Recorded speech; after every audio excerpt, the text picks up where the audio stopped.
Should we have a look at some business news on the programme? Why not? Stephen Carroll, our business editor, is joining me here on set. And Boeing has announced details of compensation for victims of two deadly crashes involving its 737 MAX plane, hasn't it, Stephen? Yeah, that's right. This is part of a $100 million fund that the company announced earlier this year following those two crashes in Ethiopia and in Indonesia. 346 people died in total in those two crashes. Now, under this plan, each victim's family would be eligible for a payment of just over $144,000. But lawyers representing victims have dismissed the move as a publicity stunt. Meanwhile, the 737 MAX remains grounded as regulators await a fix for the problem that caused the crashes. Solange Mougin has the story. A financial gesture. Boeing has said it's ready to take claims from the families of the 346 people killed in two crashes of its 737 MAX planes. Back in July, the Chicago-based company announced it was setting up a $100 million fund, with half going directly to families. Divided between the victims, that amounts to nearly $145,000 per victim. The company said the other $50 million would go to education programs. But for some families, the offer is far from sufficient. For the head of Boeing, the payout is a positive step. The recent 737 MAX tragedies weigh heavily on all of us at Boeing. The opening of this fund is an important step in our efforts to help affected families. Dozens of families of victims of the Lion Air and Ethiopian Airlines crashes are suing the company. They will not be obliged to drop their lawsuits if they accept the money. Nevertheless, some say the fund is a means of diverting attention from ongoing safety concerns. The fleet of planes has been grounded worldwide since March, a financial and reputational nightmare for Boeing. It's thought to have already cost them at least $7 billion. At an international regulators conference in Montreal, Boeing presented its changes to the planes. But they also said such crashes are generally not due to just one issue, but a series of them, including pilot errors. The U.S.'s Federal Aviation Administration has not given a timetable for allowing the planes to fly again. Other countries said they were likely to quickly give their go-ahead once the FAA approves the 737 MAX for flight. Here in France, train passengers are facing delays and cancellations as workers at the national rail operator go on strike.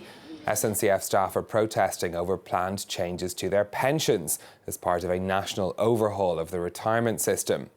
Today, 2 in every 5 intercity trains will operate, while around half of regional and suburban trains will be cancelled, including that's the RER-B train that connects Paris to Charles de Gaulle Airport. There'll only be limited disruption, though, to TGV services, and there will be no disruption to international trains like the Eurostar or to the Paris Metro. Let's check in on what's happening on the markets next for you. European shares starting the day up, although not by very much. Shares in the travel operator TUI continuing to rise today after the collapse of rival Thomas Cook. Of course, they're picking up much of the business left by Thomas Cook. Shares in the French oil company Total are up also in Paris, over 1%. That's after changes to its dividend policy. On the Asian markets, we had shares nudging higher across many of the major indices, and that was after the US Treasury Secretary Stephen Mnuchin confirmed that trade talks between the US and China would resume in 2 weeks' time. Both Hong Kong and the Shanghai Composite there seeing some gains. Next up, is Netflix overvalued? Analysts at the bank Barclays seem to think so. They say the streaming giant would need to grow up to 8 times its current level to justify the current value of the company.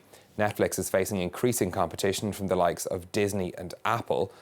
After the Barclays note was published, the company's shares fell to their lowest level so far this year. The stock closed down around 1.8% in New York at just over $265 a piece. Those shares were over $380 each in May. A European court will today decide whether EU rulings on Starbucks and Fiat's tax affairs will stand. In 2015, both companies were ordered to pay some €30 million in back taxes, Starbucks to the Netherlands and Fiat to Luxembourg. The firms were accused of benefiting from sweetheart tax deals in both places. They appealed those commission rulings to the EU's General Court, but any decision today could be further appealed to the European Court of Justice. And finally for me is Facebook getting into the business of mind reading. The social network has agreed to buy the startup Control Labs, which is developing technology that allows people to control devices with their thoughts. Sort of. The technology is still being developed, but would work using a wristband, which would read electrical signals from a user's brain, so it would interpret a hand movement via those neurons firing into a digital action, like sharing a photo. I would say that Facebook may have paid as much as $1 billion for this company. I don't know how quickly we're going to see that technology in action, and I wonder the amount that I gesture in my daily job. I could have deleted my account at that stage. As you did that, the camera swung towards me. So if I do the same over this direction, could we gesture over to Clement, who's sitting over there? Thanks a lot, Stephen. Stephen with business.